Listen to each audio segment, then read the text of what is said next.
What's up, everyday blades? As you can see, we got another CKF.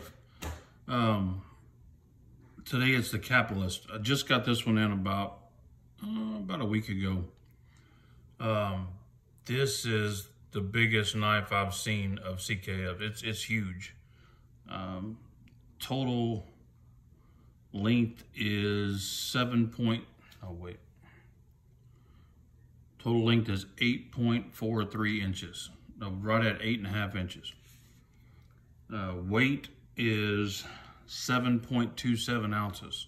But man, I'll tell you what, in hand, it doesn't feel like that. I've had 8-ounce knives. They felt like 8 ounces. This one, maybe because it's so spread out and feels so good in your hand, you just don't feel that weight. It's not an issue for me. Cutting edge is 3.62. It's got a 3.74 inches blade, so 3 3/4 inch blade. M390 blade steel, hollow grind, stone washed satin blade. The finish on it is amazing. Feels like a mirror. It's very similar to, if not identical, to the finish on a most of the Zirc. It's got the multi-row bearing system. CKF's bearings are great. The one benefit you get out of the multi-row bearing system, for those of you who don't know, opposed to a single row, is rigidity. They're a little bit smoother too, don't get me wrong, but it's more rigid. You have more contact points. The blade thickness is 0.20. I mean, that's significant, but I love it. You know, like Medford's standard blade is like 0.19, so it tells you that this is a beast.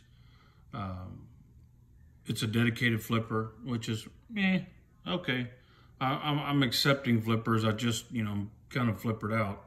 I wish they'd at least give us a second option, like an opening hole here. Then this knife would have been epic. It's got a stone washed anodized titanium scales with the zirconium insert, stone washed zirconium insert, anodized and stone washed. Beautiful, beautiful Zirc tie clip. No Zirc tie pivot collar, but that's all right. This knife has probably the best ergos of any knife I've held in a long time. I mean, it just feels good. The pocket clip disappears. It tucks right in the crease of your fingers, and it just feels great. This is the knife I'd want to have if I ever did use a knife for self-defense, which I probably wouldn't. I have other tools for that. I wouldn't recommend it unless you're highly trained, but if I was stuck in that circumstances, this is one I'd want. The action is just butter. I've heard some of the guys that have had CKFs in the past mention that their actions are, sometimes kind of gritty. I have 5 of these and they're all like that. They're all butter. So that must have been, something in the past. I don't have that issue anymore.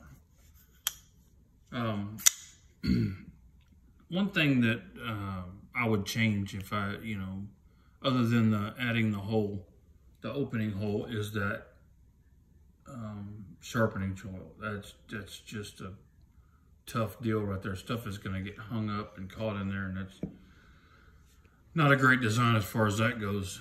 Also has a zirconium backspacer. CKF is just not afraid to use premium materials, and these kind of materials on most other knives, the price is going to shoot way beyond what they're charging. So I have 5 CKFs. All 5 of them have zirconium Zirc tie backspacers. Half of them have Zirc tie pivot collars, but they also include the factory clip, because I guess that was an option when you purchased it. They put the Zirc tie on, or the Damascus clip, and ship the knife to you with both clips. That's really cool. Of course, if you're not familiar with CKF, they also ship a full set of hardware, replacement hardware. If anything goes wrong with your knife, you bust a screw, lose a screw, pivot, bearings, you name it, it's in there. You can fix it. You don't have to ship your knife all the way back to Russia to be repaired. The fit and finish of these knives is just phenomenal. For the price of these knives, it's just killer. These are 100% on par with most customs that I've seen, and absolutely every mid-tech I've seen. They're just fantastic knives. I'm a huge fan. This knife price runs about $640.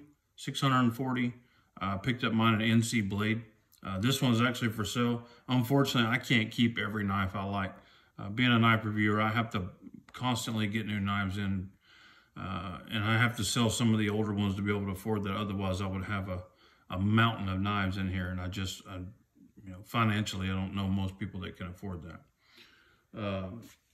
Let's look at some comparisons up against the Evo 1, probably my favorite knife in the world.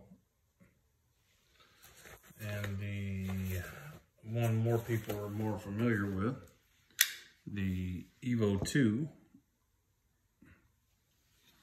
And I'll tell you what, I think I like the Evo 2 just as much as I like the Evo 1. I just would not want to have to decide between those two. So if you have a 2 and you don't have a 1, you're not missing out on anything. Let's look at it against a more traditional knife. This is a Spyderco Delica. You can see that this knife's a monster. It's like a stretched out Dierware. And one more traditional knife.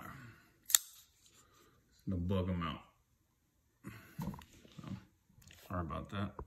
I'm filming in another room today. I wanted to kind of capture some of this natural light, and I'm always filming in the studio with, you know, fake lights, and I'm always changing them and trying to get better lights, and it's really tough to mimic natural light. So when we have natural light, I try to move into that whatever room the sun's shining in and go in that room. But anyway, this is the Capitalist from Custom Knife Factory. Another home run. Like I said, I don't put it on par with my Evo or even like the Sokasha. It's just a great knife. It's one I would keep if I didn't have to continually buy knives. I wouldn't even give it a second thought about selling this knife. It would stay in my collection. The build quality is 100%. The design is 100%. It feels great in hand. It's a big knife that doesn't carry big. It's not overly thick, see? Let's look at it compared to like the Evo 2. The Evo 2 is thicker than that, see? It carries really decent in the pocket for its size. So, if you had this on your list and you're considering it, I give it a recommendation. Guys, thanks for watching. I appreciate you. God bless you and your families. Say a prayer for our country.